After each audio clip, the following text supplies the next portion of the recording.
Fala galera, aqui é o Paulo Aragão falando, sejam todos bem-vindos ao Giro Bitcoin, esse podcast diário que vai te informar no menor tempo possível sobre as últimas notícias que agitaram o mercado cripto mundial. Para começar o episódio de hoje, quinta-feira, dia 19 de junho de 2025, feriado de Corpus Christi no Brasil e feriado de Juneteenth nos Estados Unidos, cada unidade do Bitcoin está custando aproximadamente 104.300 dólares americanos, com uma pequena queda ao longo dessas últimas 24 horas de 0,4%. Queda essa igual à queda do Ether, segundo o maior criptoativo do mercado, que nesse instante está em 2.500 dólares. De qualquer forma, a gente já começa a ver algumas criptomoedas conseguindo se valorizar. Tron, por exemplo, está valorizando 1,3%, Bitcoin Cash está valorizando aproximadamente 4%, Chainlink está valorizando aproximadamente 0,6%. Então, mesmo com todas essas tensões no mundo, essas tensões no Oriente Médio só estão escalando, os ataques envolvendo Irã e Israel só estão se intensificando, mas mesmo assim as criptomoedas estão conseguindo pelo menos diminuir o percentual de queda e algumas delas já estão conseguindo se recuperar.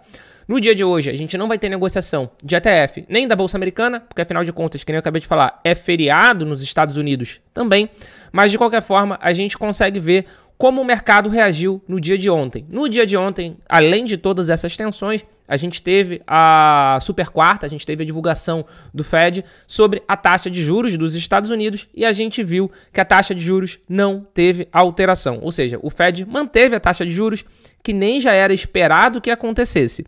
Então, já estava, entre aspas, precificado pelo mercado, afinal de contas, já se imaginava que poderia não ter essa redução agora. É esperada a redução mais para o final do ano, ali na metade final do segundo semestre desse ano, é quando o mercado começa a acreditar em uma redução. De qualquer forma, o presidente Trump continua pressionando bastante o Jerome Powell, o presidente do Fed, mas o Powell não reduziu nessa reunião. E mesmo assim, no dia de ontem, a gente teve inflow, tanto no ETF de Bitcoin Spot, quanto no ETF de Ether Spot. No ETF de BTC Spot, a gente teve um inflow de 3.639 BTC. Esse inflow foi liderado pelo ETF da BlackRock, naturalmente, com uma entrada de 2.658. Para vocês terem uma ideia, com isso, a BlackRock já tem sob gestão 682.995 BTC. Marca bastante significativa, marca bastante simbólica, afinal de contas é um percentual bastante considerável já do supply, da oferta total de Bitcoin. Lembrando que só irão existir 21 milhões de Bitcoins e o último vai ser minerado só lá em 2140 aproximadamente. Então já é um percentual bastante considerável que está sob gestão da BlackRock através desse ETF. Já o ETF de Ether Spot, de Ethereum Spot, no dia de ontem, a gente também teve inflow e foi um inflow total de 7.612 BTC, o que em dólar americano dá aproximadamente 19 milhões de dólares. Terceiro dia consecutivo de inflow nesse produto e também foi liderado pelo da BlackRock. O da BlackRock sozinho teve mais de 6.000 unidades de ETH de inflow. Então a gente consegue ver ao longo dessas últimas 24 horas que o mercado tem tentado reagir, mesmo com a questão das tensões do Oriente Médio, mesmo com o Fed mantendo a taxa de juros nos Estados Unidos, mas a gente já vê o mercado tentando reagir. O Bitcoin nesse momento está ali na faixa dos 104 mil, mas a gente está vendo ele lutar para chegar na barreira dos 105 mil. Inclusive, na noite do dia de ontem, durante a madrugada, né, entre o dia 18 e o dia 19, o BTC ele chegou a bater os 105 mil dólares, corrigiu de novo ali para abaixo de 104 em algumas corretoras, inclusive, mas agora ali nesse momento está mais ou menos estabilizado em 104.300 dólares. Dando continuidade ao episódio de hoje, mas ainda falando sobre a questão de ETF, a gente sabe que já existem mais de 70 pedidos de ETF relacionados a criptomoedas protocolados na SEC, que é a CVM americana, nesse instante. Mas, de qualquer forma, a gente já vê outros grandes países também se movimentando para lançar ETF de outras criptomoedas, ETF de outras altcoins, que nem é o caso do Canadá. No dia de ontem, na Bolsa de Toronto, foi lançado, foi a inauguração, digamos assim, de um ETF de XRP Spot.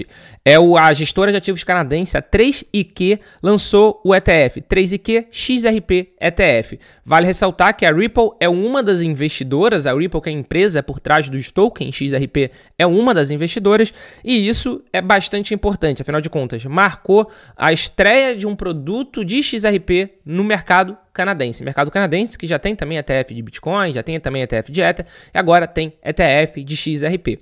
Importante movimento, porque quando a gente começa a ver esses ETFs sendo lançados ao redor do mundo, acaba sendo um prenúncio de que os Estados Unidos de fato vão aprovar. E a gente vê nas casas de aposta que a chance de um ETF de XRP, de Solana, de Litecoin ser aprovado até o final de 2025 no mercado americano, para vocês terem uma ideia, já está superando os 90%. E o ETF XRP em específico, o primeiro ETF XRP Spot do mundo é do Brasil. E inclusive, no dia de ontem, a gente teve acesso ao resultado de captação nas primeiras semanas após o lançamento do XRP-H11, que é da gestora Hashdex, e ele captou 230 milhões na Bolsa Brasileira. E isso superou as estreias dos ETFs de Bitcoin, de Ether e de Solana também na B3. Isso pode dizer diversas coisas, né? Isso pode dizer tanto sobre a questão do interesse dos investidores tradicionais por XRP, como pode falar também do amadurecimento da indústria cripto, porque é natural que depois que um ETF tem sucesso de criptomoeda, os outros já têm um caminho pavimentado. Então é algo bastante interessante esse crescimento do ETF XRP da Hashdex aqui no Brasil, porque a gente vê que tem tanto a questão do interesse dos investidores tradicionais, ou talvez institucionais pelo token da Ripple, quanto também tem a questão de como o caminho já está pavimentado. E essa pavimentação do caminho acaba abrindo espaço para produtos negociados em bolsa de diversas outras altcoins. Dando prosseguimento ao episódio de hoje, mas ainda falando sobre a questão da adoção institucional em relação às criptomoedas, a corretora de criptomoedas norueguesa, a K33, está levantando pelo menos 85 milhões de coroas suecas, o que em dólar americano dá cerca de 9 milhões de dólares, por meio de uma emissão de ações para o seu plano de comprar até 1.000 BTC para o seu tesouro. Ou seja, a empresa, que é uma exchange, é uma corretora cripto, está levantando via ação dinheiro para comprar BTC como tesouraria. Vale ressaltar que eles já têm feito esse movimento, inclusive eles já compraram 5 BTC recentemente. No dia 18 de junho, no dia de ontem, eles lançaram um comunicado para a imprensa falando justamente dessa aquisição de 5 BTC e agora eles estão querendo comprar mais 9 milhões de dólares em Bitcoin. Então a gente tem visto isso acontecendo ao redor do mundo e inclusive agora, se a gente pegar todas as empresas listadas em bolsa ao redor do mundo que tem BTC na sua tesouraria, a gente vê que já tem um percentual bastante considerável.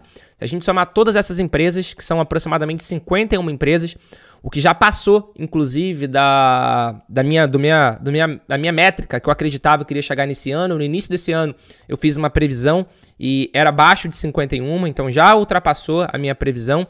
E combinando todas essas empresas, já são 768.568 BTC, o que em dólar americano dá cerca de 82,3 bilhões de dólares, o que já corresponde também a 3,6% de todo o supply, de toda a oferta circulante de Bitcoin. Isso é muito considerável, isso é muita coisa. Então aqui a gente já tem 3% de posse das empresas. Se a gente somar todos os ETFs de Bitcoin Spot, a gente já tem mais de 1.226.000 BTC também sob gestão desses ETFs. Então, se a gente for somando um com o outro, a gente vai ver que já foram quase 10% de todo o supply, de toda a oferta do Bitcoin que irá existir algum dia. Então, é algo bastante significativo e é o que eu tenho falado. Vai faltar Bitcoin. Essa que é a grande verdade. Vai faltar Bitcoin. Muita gente querendo comprar, muita gente grande querendo comprar e cada vez menos gente querendo vender e cada vez menos Bitcoin entrando em circulação por causa do halving, que é aquele evento que acontece a cada 4 anos, onde a recompensa de mineração é reduzida pela metade. Então, menor oferta, demanda cada vez maior, uma receita clássica de valorização. É claro que a gente não tem como cravar que é isso que vai acontecer, mas os prognósticos são estes e são os melhores possíveis. E para fechar o Giro Bitcoin de hoje, um follow-up, uma atualização de uma notícia de ontem. A Nobitex, que é aquela corretora iraniana que foi hackeada por um grupo israelense que fala que a Nobitex é ligada ao regime iraniano, teve 100 milhões drenados por um ataque hacker, aumentou ontem de aproximadamente 80 para 100 milhões.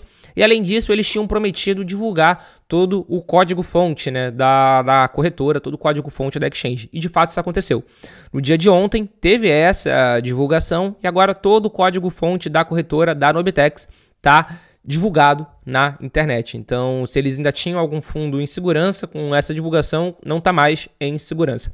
Vale ressaltar, novamente, que esse grupo hacker, esse grupo ativista que é ligado a Israel, falou que essa corretora era uma das formas utilizadas pelo regime iraniano para fugir das sanções internacionais.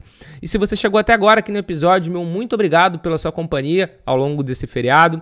Tá vendo a gente pelo YouTube? Se inscreve no canal. Deixa o seu like, ativa o sininho de notificação para você ser avisado sempre que a gente publicar algum novo episódio. Tá escutando a gente por algum streaming de música? Interage com a gente, engaja, segue, dá 5 estrelinhas, que isso faz com que o Giro Bitcoin seja cada vez mais entregue para mais pessoas que querem ficar por dentro do mercado cripto. Muito obrigado pela sua companhia e a gente já tem um encontro marcado aqui no nosso episódio de amanhã, sexta-feira. Valeu!